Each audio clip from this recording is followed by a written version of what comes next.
I didn't. Today is about getting this officially knocked out and right up to being ready for primer. So I'm not going to do a whole lot of talking. I'm going to do a whole lot of, most likely, sanding, and sanding forever. Now's a good time that we take out these marker lights. Rusted solid and forever sealed. There are 4 bolts, and I figure I'll break 3. Alright. Nope. Too small? Nope. Perfect. Oh. Can you hear the crunchiness? Ugh. Oh. Oh. It's stuck. Oh. Whew, look at that. I'm surprised that came out at all. If I get this one out, I beat the odds. This one may be worse. Well, I've already won. No cracks, no real major scratches that I can see either. Nice. These these ones don't look as bad, so oh yeah.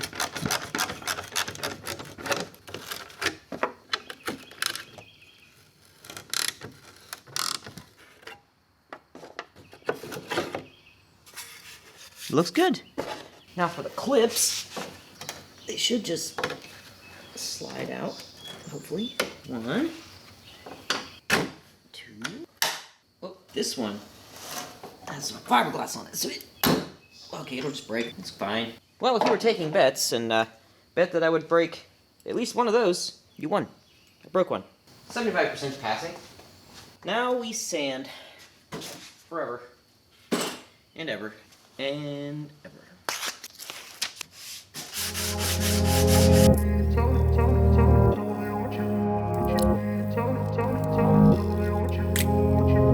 Mom? Hello?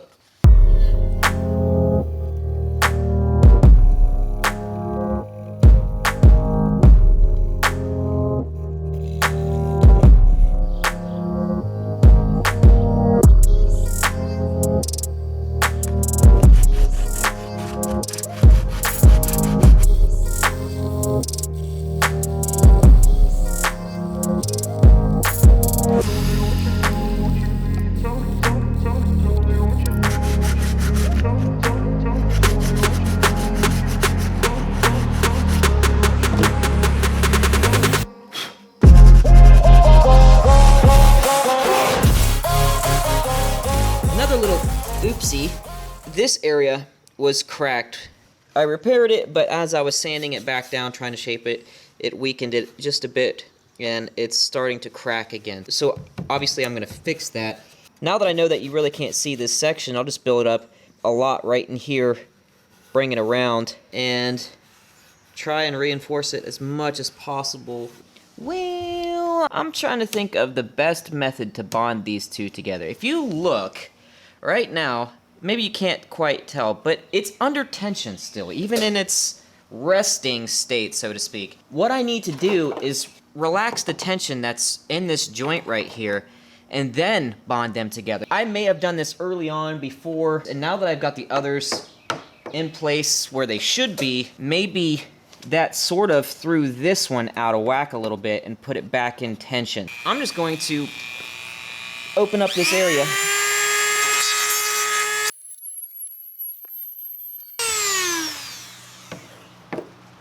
Well, I've mechanically massaged this into a nice relaxed state, so there's no more tension here. Well, I know I just said that this was in a nice relaxed state, but if you look right here, see this gap right above my fingernail?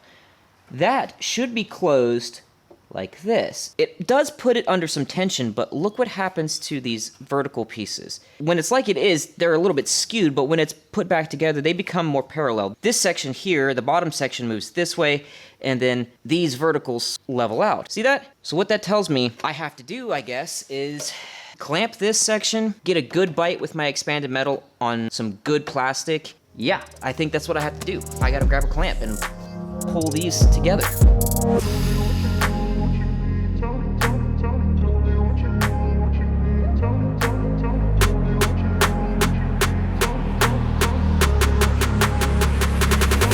it all painted.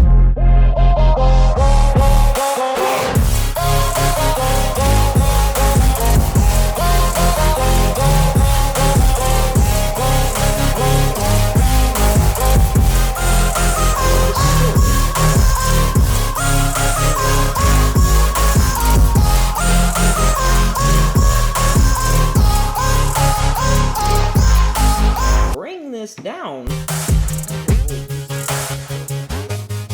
What I'm looking at is what these vertical pieces are doing, which is about where it's supposed to be. It closes this gap, it closes this gap, which is good. Flowing into each other. It's about right. You've seen this all before.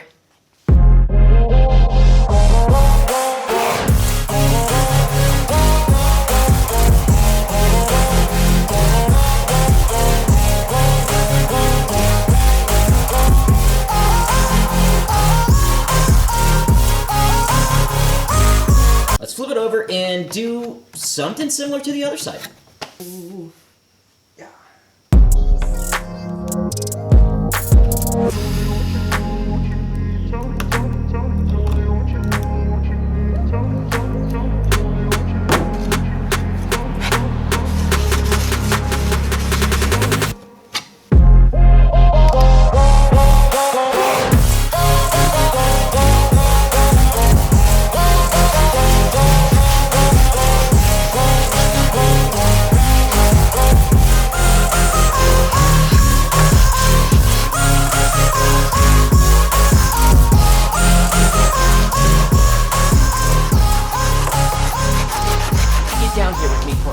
Because as I was editing the last video, it hit me. Why don't I just use this as my template instead? Based on this one being so close to being coplanar or the same angle as the bumper here, I'm going to just go ahead and make the assumption that that's what it was supposed to be from the factory. Quality control and execution, I guess you could say, in 1974 and 1975 probably wasn't the best.